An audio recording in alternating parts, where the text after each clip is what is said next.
She thought she had it all.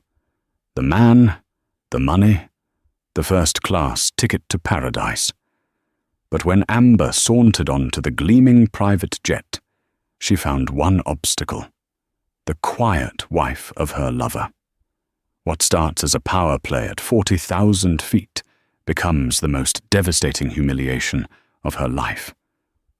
She was about to learn that the woman she dismissed as nothing didn't just have a seat on the plane.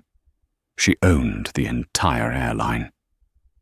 This is the story of how a mistress's arrogance led to her ultimate downfall. The air at the Teterboro private lounge hummed with a different kind of silence. It wasn't the absence of sound, but the muffling of it by deep pile carpets, plush velvet upholstery, and the unspoken understanding that everyone present was wealthy enough not to speak above a polite murmur.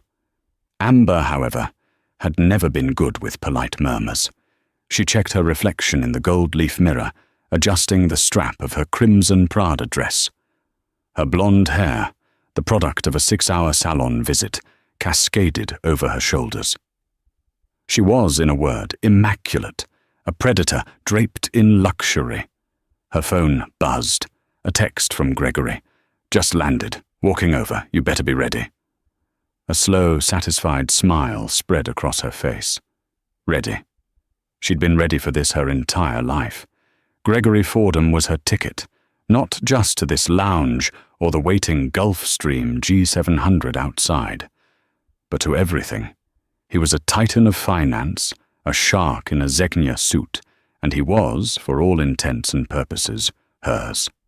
She picked up her Chanel bag and walked toward the discreet door leading to the tarmac. A lounge attendant, all smiles and deference, opened it for her. "Mr. Fordham's flight is this way, Miss Vaughan." Amber sniffed the air. It smelled of jet fuel and money. Oh, the plane was magnificent, a gleaming white spear with a dark blue stripe and the stylized zesta of the Zenith Charter Group on the tail. This was Gregory's preferred airline, the most exclusive charter service in the world, dwarfing competitors like NetJets or FlexJet in sheer luxury. As she approached the steps, she saw the flight attendant at the door, Brenda, a woman with a perfectly coiffed bun and a smile that never quite reached her eyes. But Brenda wasn't looking at her. She was looking past her, at someone else who had just emerged from the lounge. Amber turned, and her perfect day soured. It was her, Helen Fordham, the wife. Amber's lip curled in a micro-sneer she quickly hid. She had only seen photos of Helen, and they were universally unflattering. The reality was somehow worse. While Amber was a blaze of crimson and gold, Helen was a study in beige. She wore a simple, oatmeal-colored cashmere cardigan, grey slacks that were functional rather than fashionable, and sensible-looking loafers.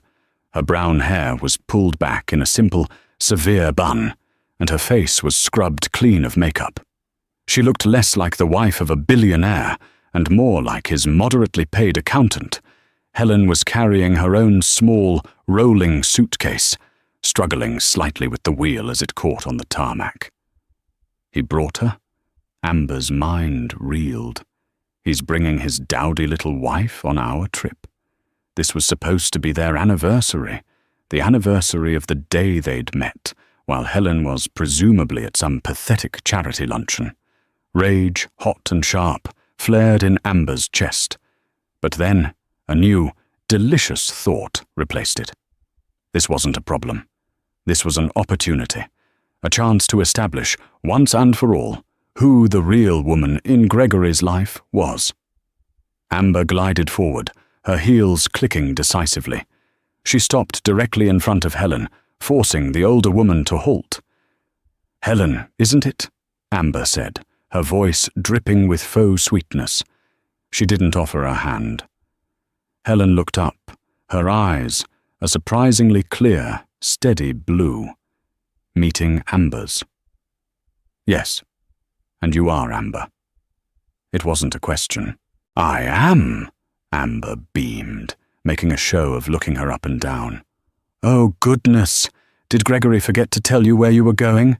We're headed to Mustique. It's very warm. That cardigan might be a bit much." Helen's expression didn't flicker. "I'll manage." "I'm just so surprised to see you," Amber continued, loud enough for the flight attendant to hear. "I thought you were more, I don't know, the stay-at-home and knit type.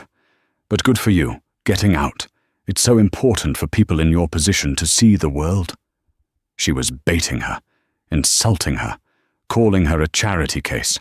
The wife was just baggage Gregory was forced to tow along, and Amber was the main event. "It's kind of you to be so concerned with my comfort," Helen replied, her voice incredibly, frustratingly calm. She made a move to step around Amber. Amber blocked her path again, stepping closer, lowering her voice to a venomous whisper. "Let's get one thing clear, Beige. You might have the ring for now, but I have the man.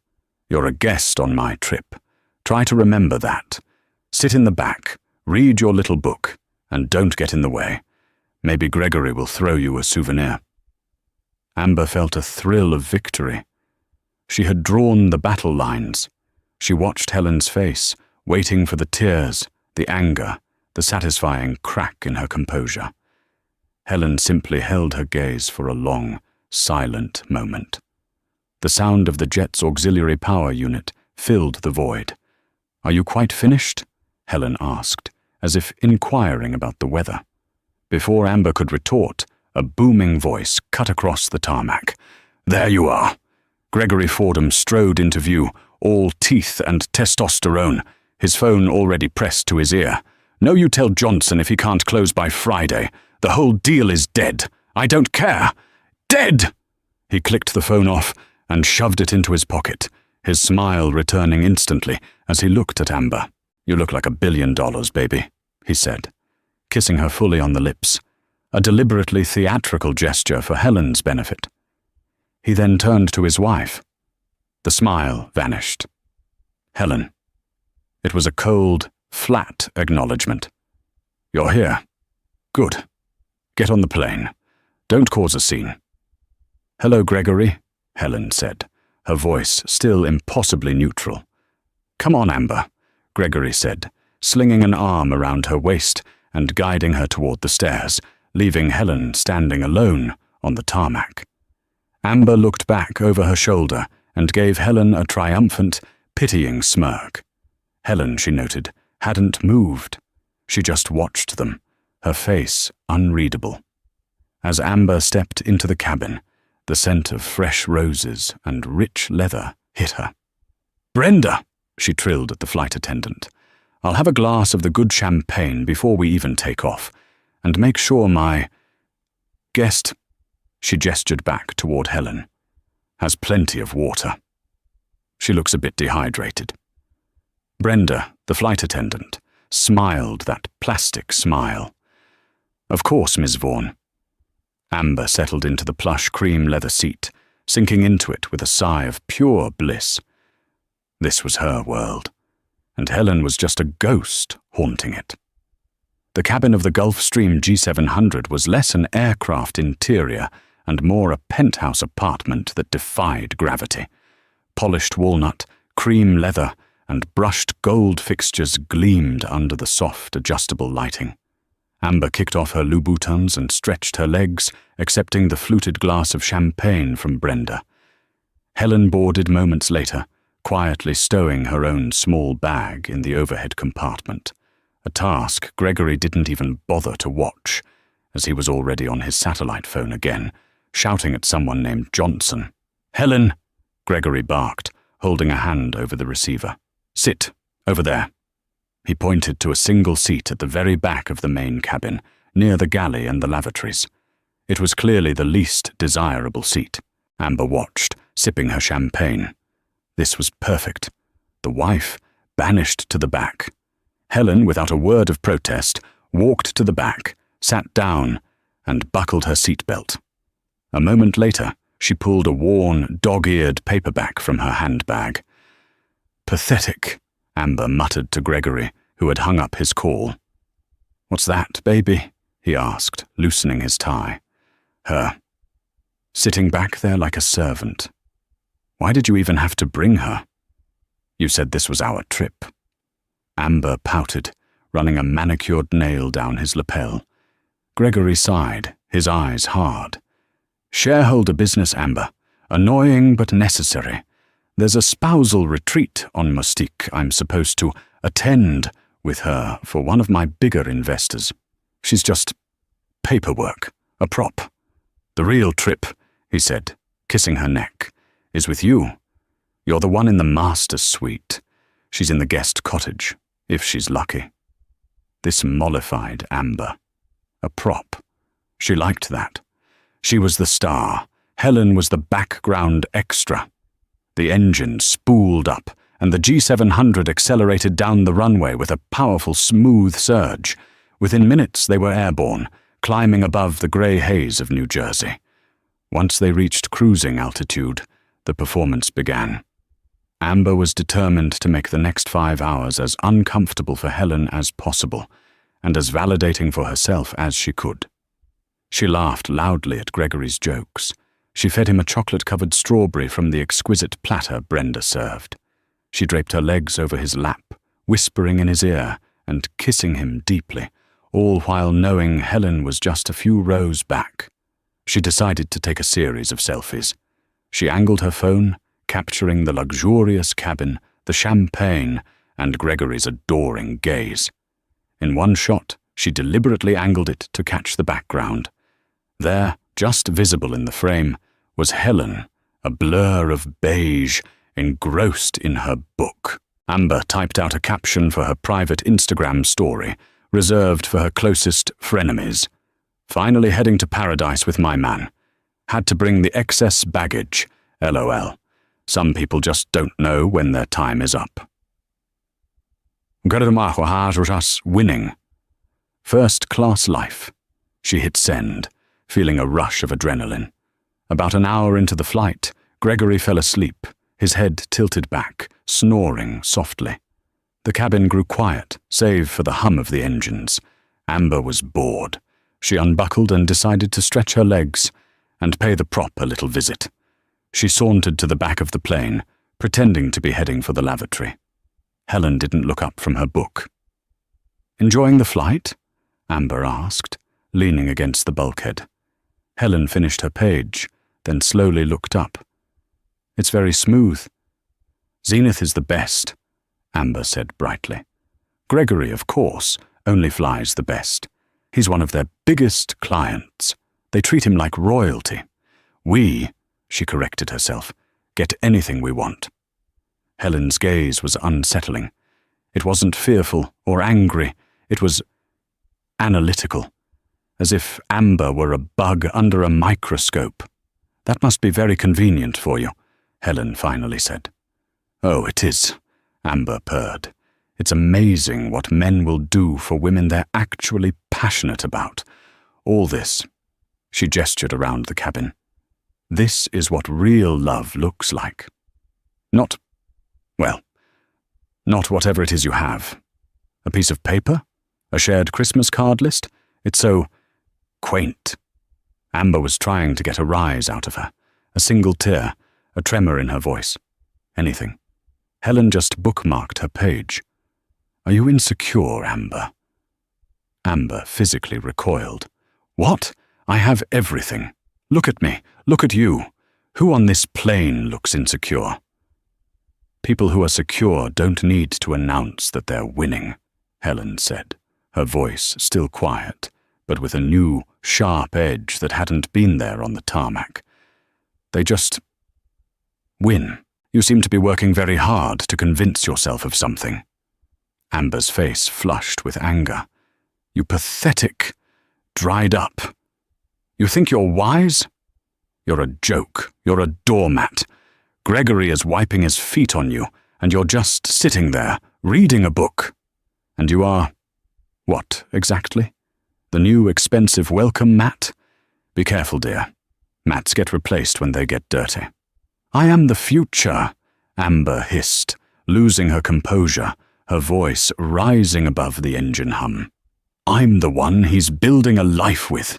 You're just the past he's too lazy to file for divorce from."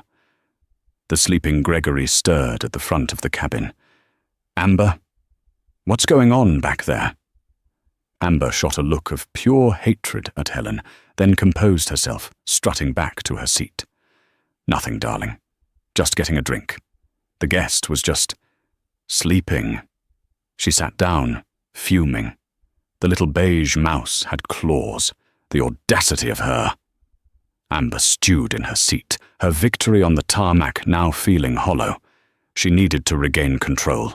She needed to prove, to Helen and to Gregory, who was really in charge, and she knew just how to do it. For the next 2 hours, Amber sulked. She drank 2 more glasses of champagne, the bubbles doing little to soothe the simmering indignation. The nerve of that woman! "Mats get replaced." Amber watched the crew. There were 2 attendants in the main cabin, Brenda and a younger man named Leo. They were ghosts in sharp uniforms, efficient, polite, and invisible. They refilled Amber's glass without being asked. They brought Gregory a warm towel the moment he woke up. They were, in short, perfect service staff. But Amber started to notice something. A subtle, almost imperceptible shift in their behavior. When Amber had snapped her fingers for a refill, a habit she'd picked up, believing it made her look commanding, Brenda's smile had tightened for a fraction of a second before she'd complied. "Right away, Ms. Vaughan."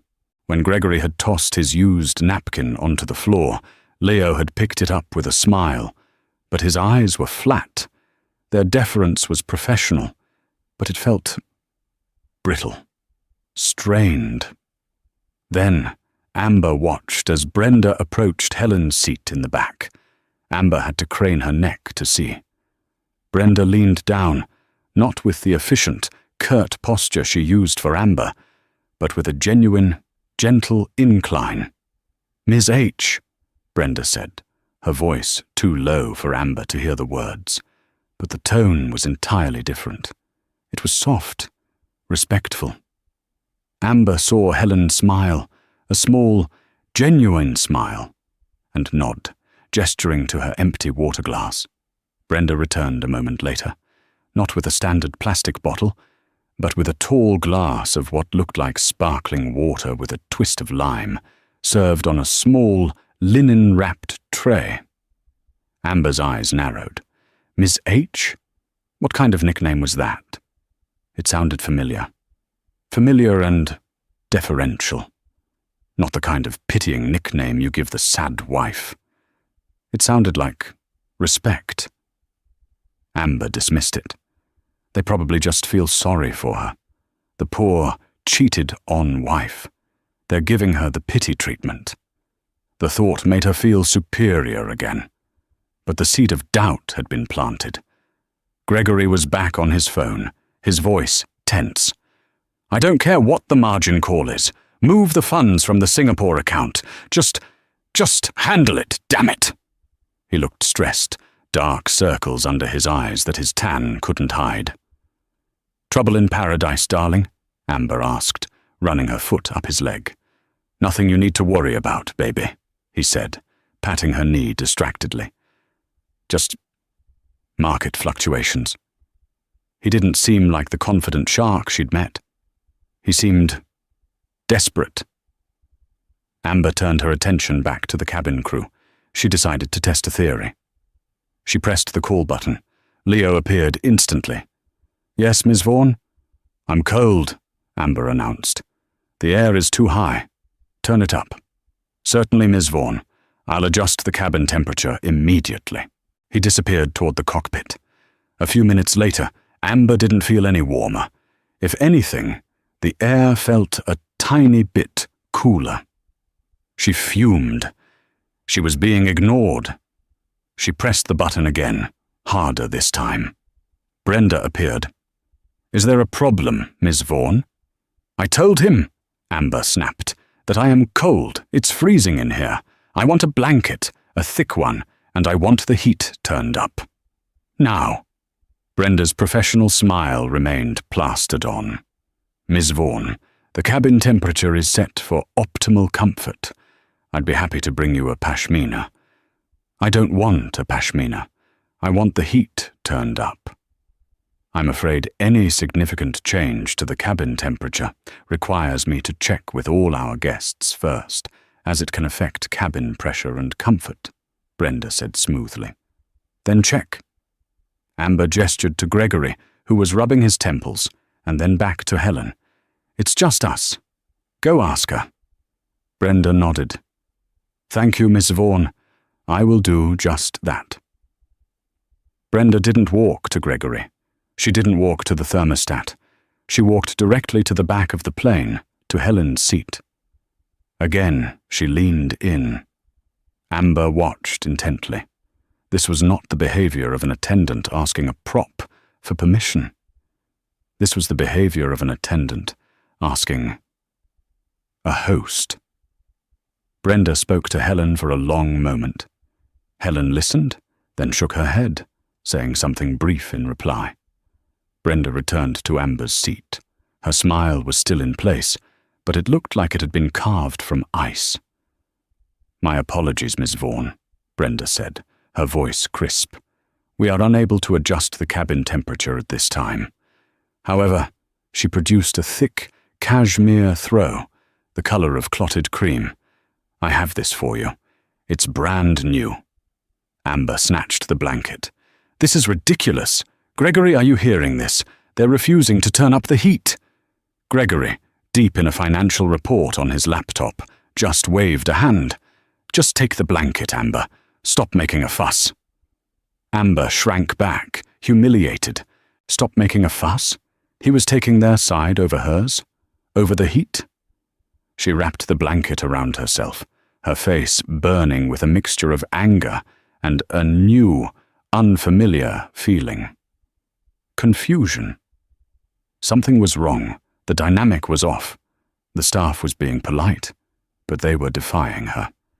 And they were, in some strange, unspoken way, reporting to the beige mouse in the back. Amber looked back again. Helen had put her book down. She was staring out the window at the endless blue of the Atlantic. Her profile was calm, strong, and completely untroubled. For the first time, Amber felt a genuine prickle of fear. She'd assumed she was the queen in this equation. But what if she had fundamentally misunderstood the entire game? The incident with the thermostat left a bitter taste in Amber's mouth. She felt a desperate need to reassert her dominance, to prove that her initial assessment was correct. She was the A-plot. Helen was the B-plot. She needed a grand gesture, a display of power that the crew, and Helen, could not mistake. She remembered Gregory boasting about the Zenith Charter Group's wine cellar. He'd claimed they could source anything for their top clients, even mid-flight. "Brenda!" Amber called, her voice sharp. Brenda, who was clearing Gregory's empty coffee cup, turned. "Yes, Miss Vaughan. I've decided I want to celebrate. We're almost to Mustik. Gregory, darling," she cooed.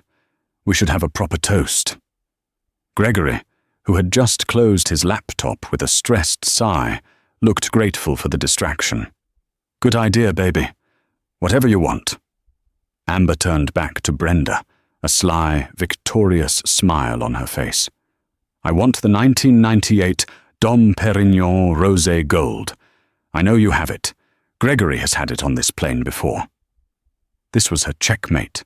The 98 Rosé Gold was a legendary, ultra-rare vintage, costing tens of thousands of dollars a bottle.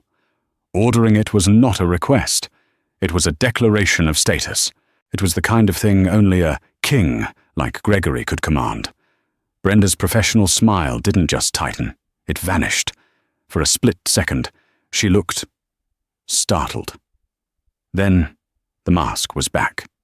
"The 1998 Dom Perignon Rosé Gold," Brenda repeated slowly, as if committing it to memory.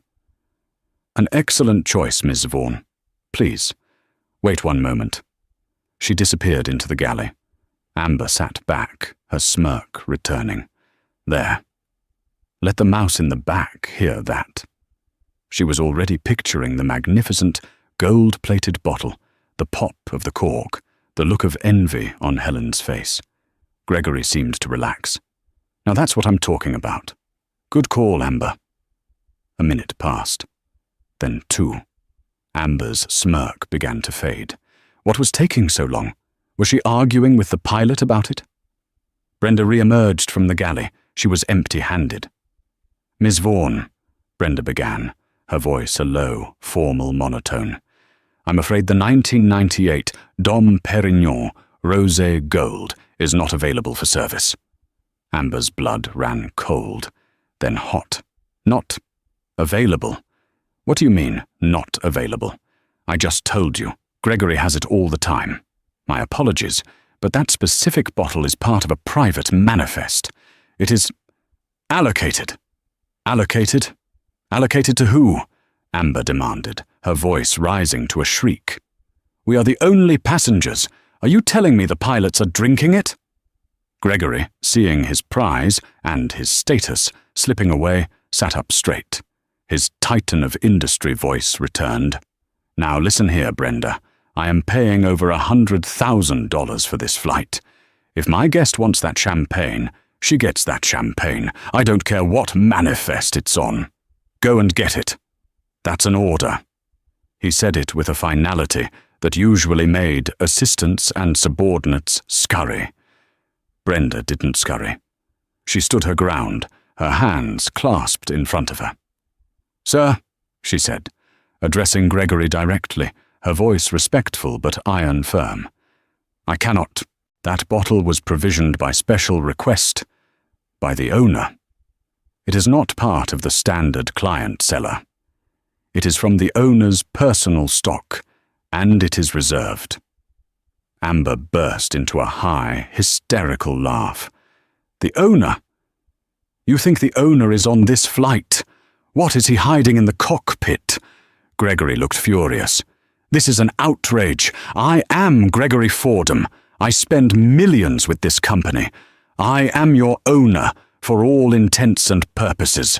Who the hell is on this plane more important than me? Brenda's gaze was steady. She didn't flinch. I am very sorry, Mr. Fordham, but my instructions are clear. The owner's private stock is not available. This is the worst service I have ever had, Amber yelled, slamming her hand on the armrest. I'm going to have you fired. I'm going to tell Gregory to buy this entire pathetic airline and fire every single one of you. Amber, shut up, Gregory snapped, his face pale. He knew he'd been rebuffed, and it made him look weak. He turned back to Brenda. This is unacceptable. Get your manager. I am the lead flight coordinator, sir. There is no one else to speak to, Brenda said. I can offer you our Dom Perignon 2012, which is also excellent. I don't want the 2012, Amber cried, her face blotchy with rage. I want the 98. I want what I asked for. And you can't have it. The voice was not Brenda's. It was quiet. It was clear. And it came from the back of the plane. Amber, Gregory, and Brenda all turned. Helen Fordham had put her book down in her lap. She was looking at them, her expression no longer passive or analytical.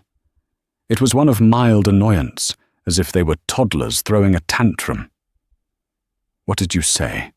Amber whispered, her throat suddenly dry. Helen unbuckled her seatbelt. She stood up. And for the first time, Amber noticed she wasn't dowdy. The cashmere, she now saw, was Loro Piana.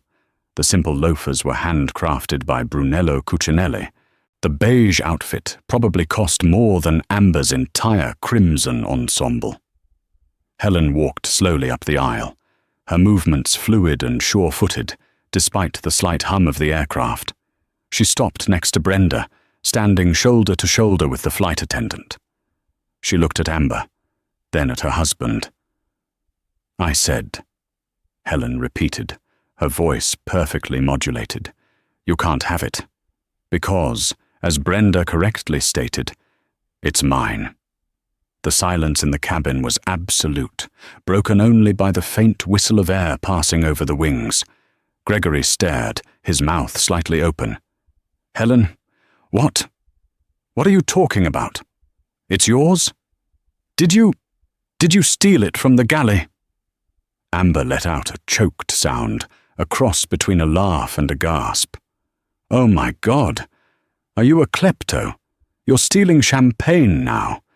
This is a new low, even for you." Helen simply raised an eyebrow. She didn't look at Amber. She didn't even look at Gregory. She looked at Brenda. "Brenda," Helen said, her voice warm, "you've handled this beautifully. But I believe you can stop referring to me as Ms. H now. It was a lovely code. But I think the game is up." Brenda's icy, professional mask melted away, replaced by a look of profound, genuine respect. "Yes, Mrs. Fordham. My apologies. I was just trying to maintain protocol as you requested." "You did perfectly," Helen said. She then turned her steady, blue-eyed gaze back to her husband. "Gregory," she said, and the name sounded new on her tongue. It wasn't the whisper of a wife. It was the sharp, clear pronouncement of a CEO. "You've been flying with Zenith Charter Group for 3 years. You've spent, as you correctly noted, millions of dollars. And in all that time, you never once bothered to ask what the Z stood for? Or the H in our parent company, H Group Global?" Gregory's face was ashen. "What? What are you talking about?" "H Group. That's holdings. H Group Holdings." "No, Gregory," Helen said softly. "It's not. H Group was founded by my mother, Helena. And Zenith? That was my pet project. My father always loved the stars. The zenith is the highest point. I founded this airline 10 years ago, before I even met you, as a small tribute to him." She ran a hand along the polished walnut bulkhead. "I designed this very interior. I chose the leather. I selected the routes. And I personally curate the owner's private wine list." She looked at Amber, whose own face had gone from crimson rage to a waxy chalk white. "The 1998 Dom Perignon Rosé Gold," Helen said, "was a gift from my father the day we secured our first G5. There is exactly 1 bottle on this plane, and I assure you, you are not drinking it." Amber sank back into her seat, her entire body numb. No, that's not possible. You're nothing. You're a housewife. You go to garden clubs." "Yes," Helen agreed. "I do. I am the head of the New York Botanical Gardens Endowment Fund. I'm also on the board of the Met, and I am the sole 100% owner of Zenith Charter Group and its parent company, H Group Global, which, among other things, owns the building your office is in, Gregory." Gregory finally found his voice. It was a strangled whisper. Helen, why didn't I know? You always said you were just in philanthropy." "You never asked," Helen said, a deep, profound sadness entering her voice for the first time. "You met me at a charity ball. You saw my quiet clothes. You saw my family's old name, and you assumed I was just old money.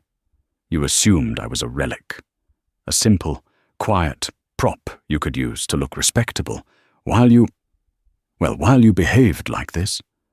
She gestured from Amber to Gregory. Gregory was sputtering, his mind visibly racing, trying to recalculate decades of assumptions. "Helen, baby, listen to me. This, he gestured wildly at Amber. "This is nothing. This is a mistake, a diversion. You're my wife. I love you." Amber felt like she'd been slapped. "What? Gregory, you told me I was your life. You told me she was the mistake." Gregory ignored her, his eyes fixed on Helen, his face a mask of sweating, desperate panic. "Helen, please. We can sort this out. When we land, we'll send her," he spat the word, "back. We'll go to the resort. Just us. We'll talk." Helen watched him grovel. The shark had become a minnow, flopping on the deck. "No, Gregory, I don't think we will," Helen said.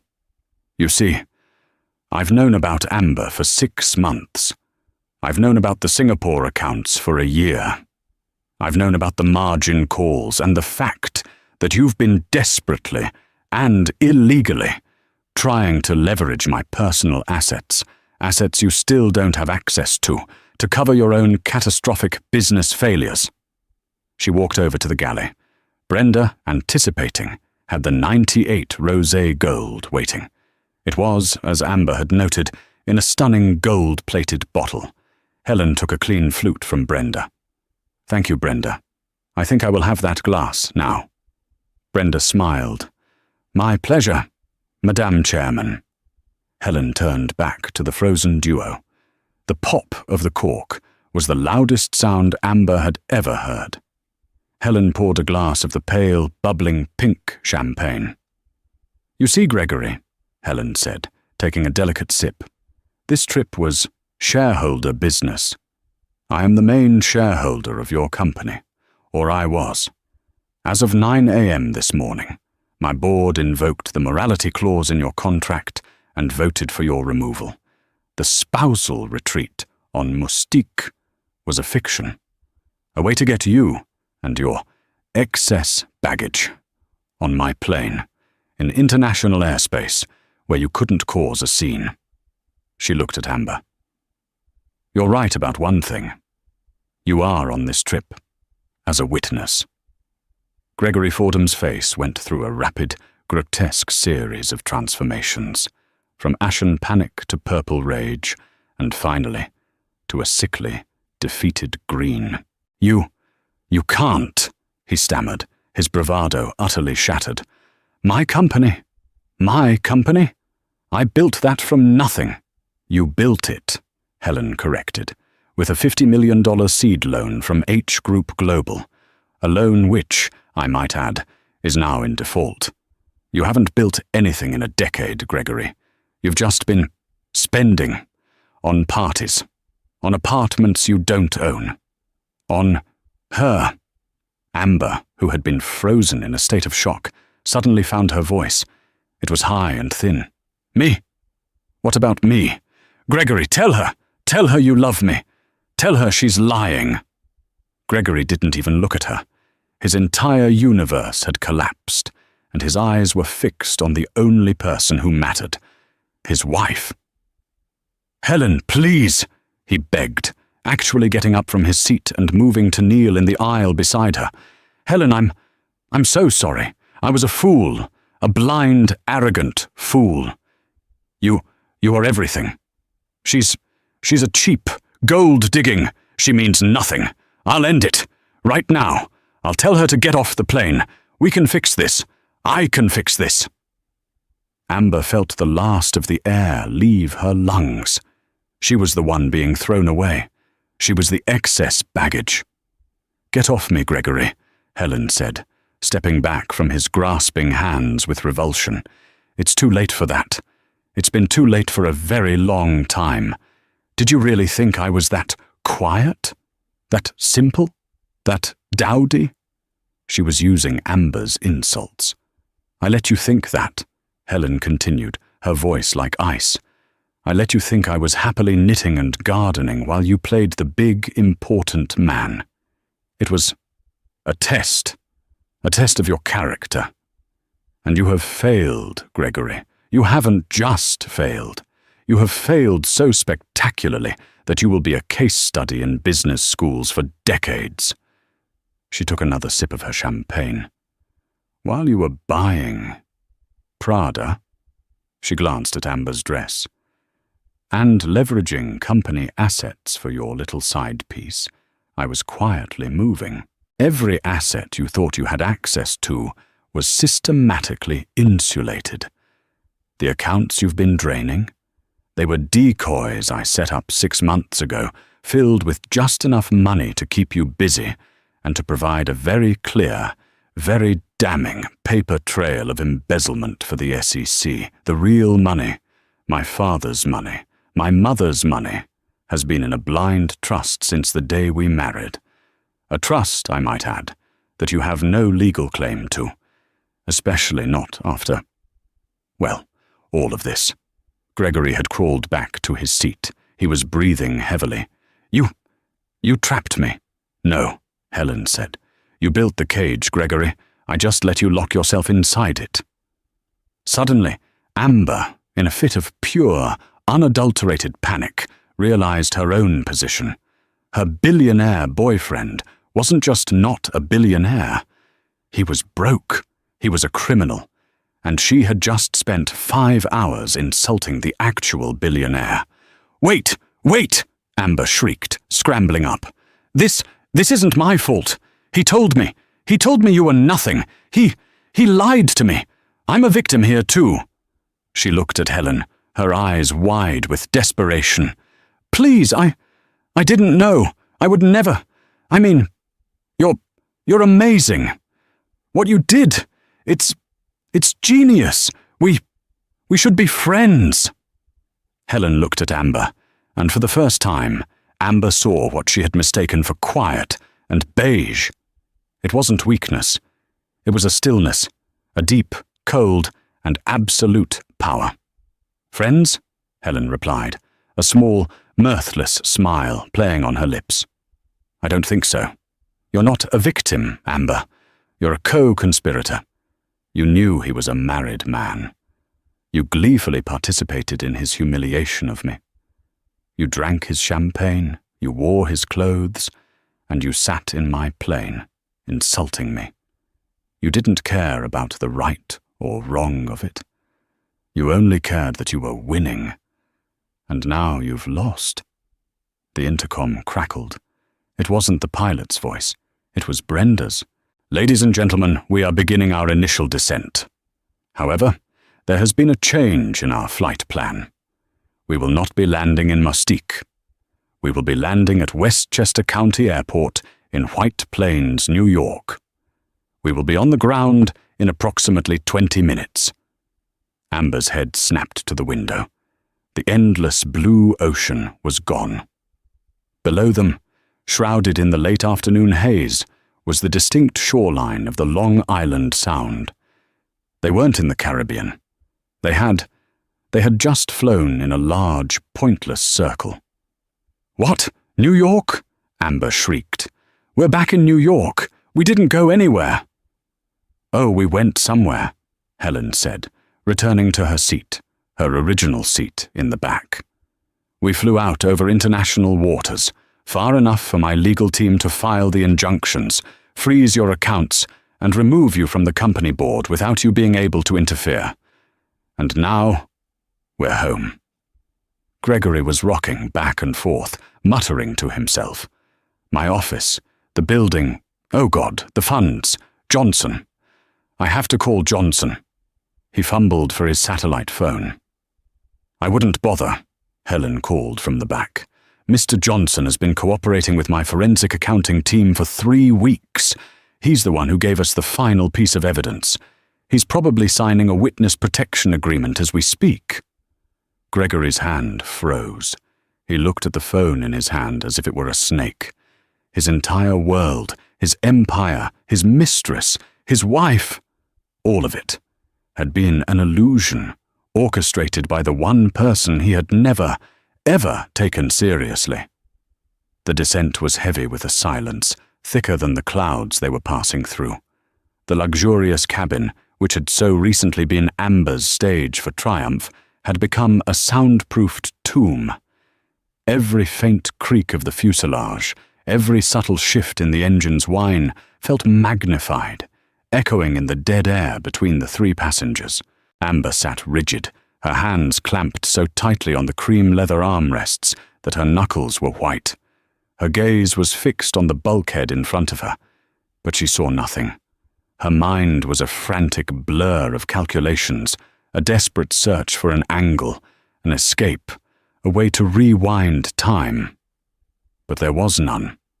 She was trapped at 40,000 feet with the woman she had mocked and the man who had just proven to be a hollow shell.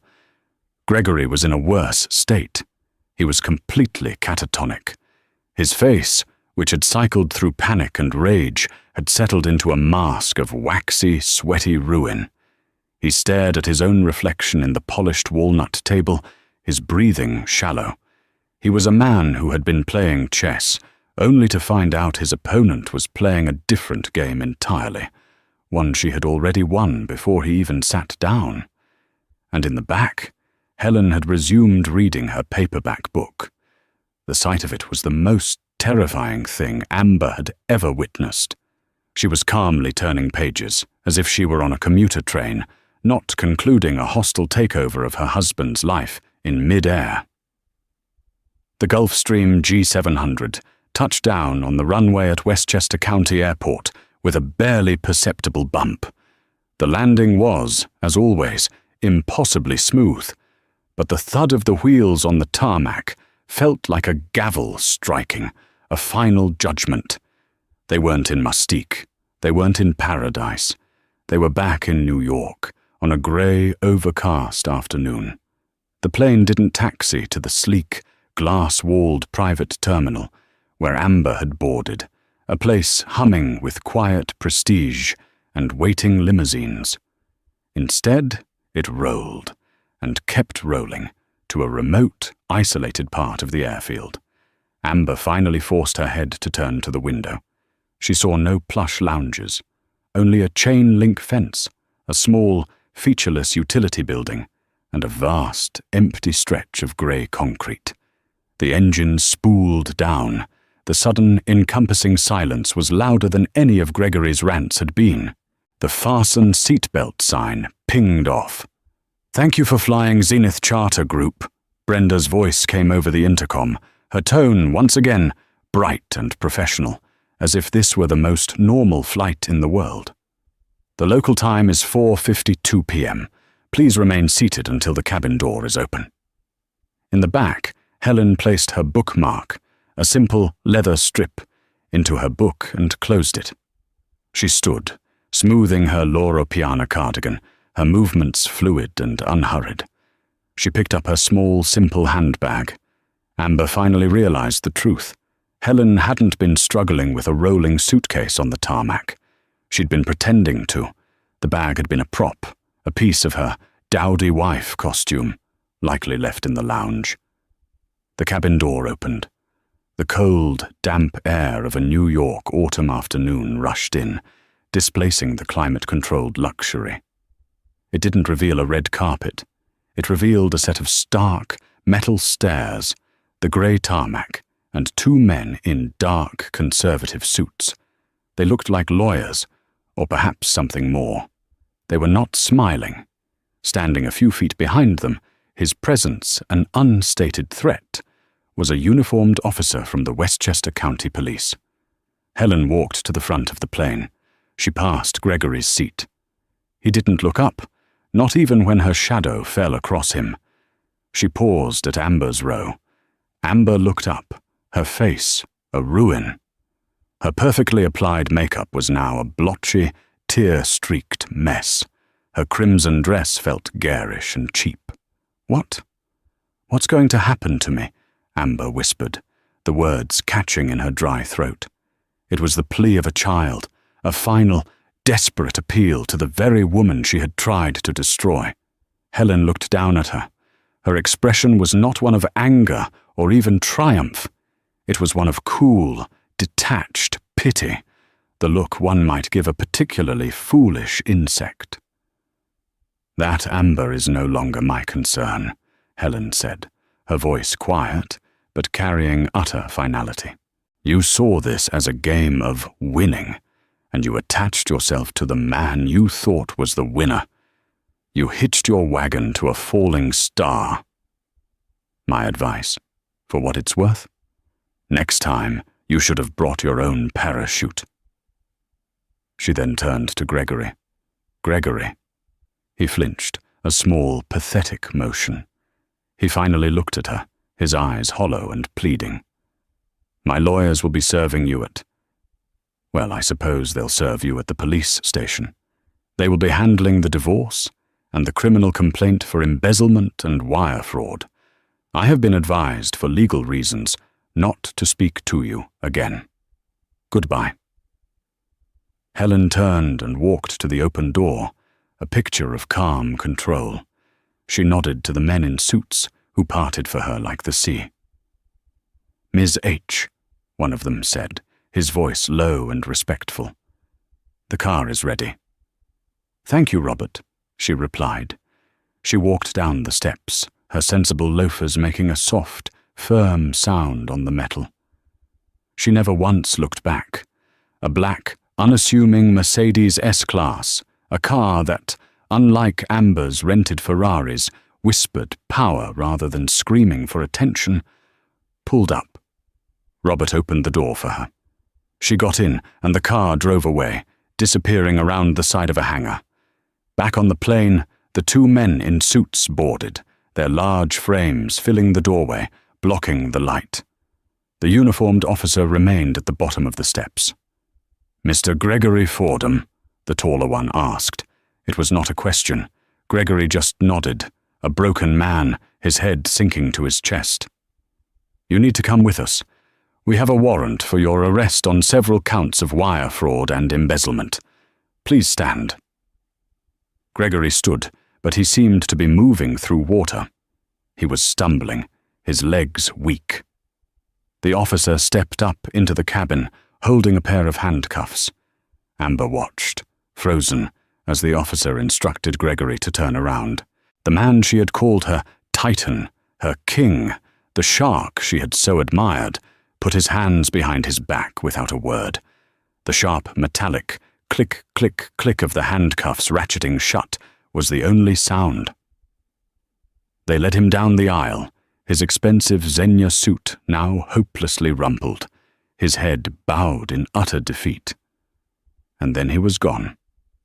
Amber was alone in the cabin with Brenda. The silence stretched. Brenda began to walk through the cabin, collecting the empty champagne flutes, her expression perfectly neutral. "Well," Amber said, her voice shaking as she tried to muster a final shred of dignity. I guess I'll just call an Uber." She reached for her phone, a desperate lunge for her last connection to the world. Brenda stopped her tidying and looked at her. Her professional smile was gone, and her eyes were as cold and grey as the tarmac outside. "I'm afraid not, Miss Vaughan," Brenda said, her voice stripped of all pretense of service. "Your name was on the flight manifest as a guest of Mr. Fordham. As he has just been arrested, and his account with Zenith Charter Group is permanently closed, effective immediately. You are now considered an unauthorized passenger." An unauthorized passenger," Amber repeated, the words feeling like a slap. "But I have to get home. You can't just leave me here." "I'm sure you do," Brenda said, "but you will not be leaving through the private terminal. That access is reserved for our clients. You'll be escorted by airport security through the main TSA checkpoint. From there, you're on your own." Brenda gestured to the open door, where a different, disgruntled-looking airport security guard was now waiting. Expulsion. This was the final humiliation. She wasn't just being kicked out of the plane, she was being kicked out of the world she had tried so hard to infiltrate. Amber looked around the cabin one last time, at the polished walnut, the plush seats, the empty flutes. This had been her dream, her golden cage, and the door had just been slammed shut, with her on the wrong side. Numbly, she picked up her Chanel bag, her only remaining prize. It suddenly felt heavy, a gaudy-looking prop from a play that had just ended. She walked, her head down, out of the aircraft, the cold air hitting her face. The security guard wordlessly pointed her toward a distant, staff-only door on the side of the main terminal. It was a long, humiliating walk across the open tarmac. Her phone buzzed in her hand. She looked at it, desperate for any lifeline, any friend. It was an alert from her Instagram. The story she had posted hours ago, the one of her and Gregory, the one calling Helen excess baggage, was suddenly, inexplicably, being flooded with comments. She didn't know how, but the story was out. OMG, do you know who his wife is? This aged so badly. LMAO, she owns the plane. Karma by Amber, a Zenith charter. Boss move. Her world had ended, not with a bang, but with the quiet, satisfied click of a car door as the quiet wife drove away. And just like that, the quiet wife showed that true power doesn't need to be loud. Helen walked away with her dignity, her company, and her freedom, while Amber and Gregory were left with nothing but the consequences of their own actions. What do you think of Helen's ultimate power move? Have you ever seen karma delivered so perfectly? Let us know your thoughts in the comments below. If you loved this story of justice and unexpected twists, please hit that like button. Share this video with someone who needs to see it. And don't forget to subscribe to our channel for more real-life drama every single week. We appreciate your support, and we'll see you in the next story.